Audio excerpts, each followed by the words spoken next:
దానివల్ల డిలే చేశారు జనవరి వరకు. పోనీ దాని తర్వాతనన్నా వస్తుందేమో అని అనుకున్నాం, వెయిట్ చేసాం. బట్ దాని తర్వాత కూడా రాలేదు.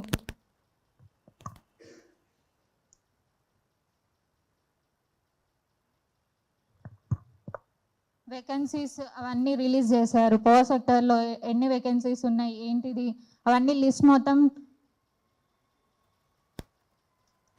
మొత్తం లిస్ట్ రిలీజ్ చేశారు. ఇక్కడ ఉంది, మేము దానికోసం వెయిట్ చేస్తున్నాం. కొందరైతే ప్రైవేట్ సెక్టర్ జాబ్స్ క్విట్ చేసుకొని మరీ కూర్చొని చదువుతున్నారు. మా టైం మేము వేస్ట్ చేసుకుంటున్నాం. ఆఫీస్ల చుట్టూ తిరుగుతున్నాం, ఎస్పీడీసీఎల్ ఆఫీస్ చుట్టూ, వీటి చుట్టూ అన్నీ తిరిగి మేము నోటిఫికేషన్ వస్తుందా లేదా అని అడుగుతున్నాం.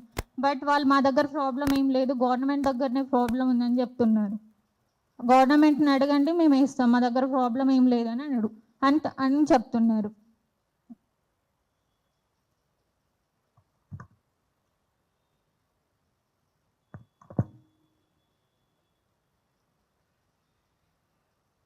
ఇక్కడ అన్ని పవర్ సెక్టర్ రిలేటెడ్వి ఏమేమి జరిగినాయి ఏంటిది అవన్నీ ఇందులో ఉన్నాయి మొత్తం.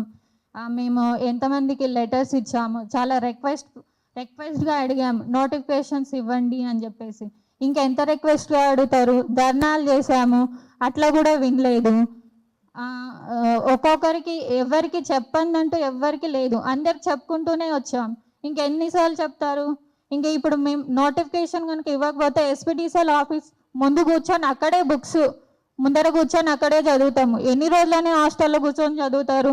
మా ఏజ్ అన్నీ నష్టపోతున్నాయి. ఏ విధంగా చెప్తారు అసలు? ఇవన్నీ ఒక్కొక్కరు ఎట్లా నిరుద్యోగుల మానసిక స్థితితో ఆడుకుంటున్నారు, ఒక్కొక్కరు ఎట్లా ఆత్మహత్యలు చేసుకున్నారో చూడండి. 10 lakhs పైన ఉన్నారు only for Telangana. Job calendar released October. తర్వాత ఎస్సీ వర్గీకరణ తీసుకొచ్చాడు, మేము నమ్మాం. దానివల్ల మాకేమన్నా పోనీలే ఎస్సీ తర్వాత ఇంప్లిమెంట్ చేస్తాడేమో అనుకున్నాం, అయినా స్టిల్ లేదు. మాది ఏది స్ట్రగుల్స్ లేదు పవర్ సెక్టార్లో. ఓన్లీ మా డిపార్ట్మెంట్ కూడా ఇవ్వాలని అనుకుంటుంది, కాకపోతే గవర్నమెంట్ పర్మిషన్ ఇవ్వట్లేదు అని చెప్తుంది. సో గవర్నమెంట్ పర్మిషన్ ఇస్తే మేము రాసుకుంటాం, జాబ్స్ వస్తే చేస్తాము, లేదంటే మేము వేరేదన్నా చూసుకుంటాం. కాకపోతే ఇంకా స్టిల్ వెయిట్ చేసుకుంటూ కూర్చోవాలంటే మా వల్ల కాదు. ఇవన్నీ ఏంటిది? జాబ్ క్యాలెండర్లో ఎన్ని పోస్టులు రిలీజ్ చేశారు, ఇవ్వకపోతే ఇవ్వవద్దు అని, మేము ఇవ్వలేము అని చెప్పేయాలి.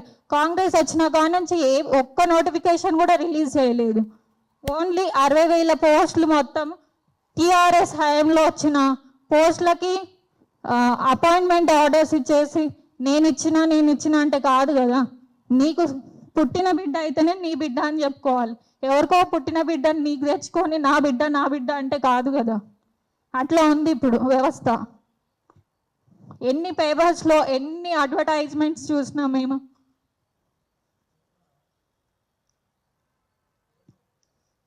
వినతి పత్రాలు మేము ఎవరెవరికి ఎట్లా ఇచ్చేసామో అవన్నీ వినతి పత్రాలు. ఇవన్నీ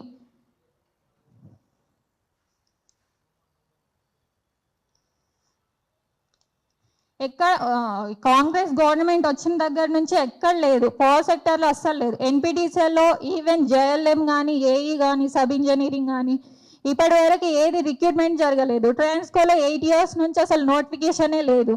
అక్కడ చాలా ఎమర్జెన్సీ ఉంది, ఆయన నోటిఫికేషన్స్ ఎందుకు ఇవ్వట్లేదు? మేము ఎంత స్టిల్ 1000 కళ్ళతో ఎదురు చూస్తున్నాం, కళ్ళల్లో ఒత్తులు పెట్టుకొని. ఇంకా ఎన్ని రోజులని వెయిట్ చేసుకుంటూ కూర్చుంటాం హాస్టల్లో? మాకు బర్డెన్ అవుతుంది, అన్నింటికీ బర్డెన్ అవుతుంది. మీరు నోటిఫికేషన్స్ వేస్తే ఏదో రాసుకుంటాం, వెళ్ళిపోతాము, వస్తే వచ్చింది లేదంటే లేదు, సమ్ అదర్ థింగ్ చూసుకుంటాం. అట్లని దీనికోసం ఎన్ని రోజులు ఆగి మా టైంని అన్నింటిని వృధా చేసుకోవాలి?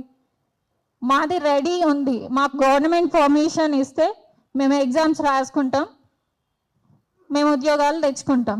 అదొకటి రిక్వెస్ట్, ఇంకా అంతకు మించి పెద్దగా ఏం లేదు. ఇక్కడ వచ్చిన మీడియా మిత్రులకు, నా నిరుద్యోగ సోదరులందరికీ కూడా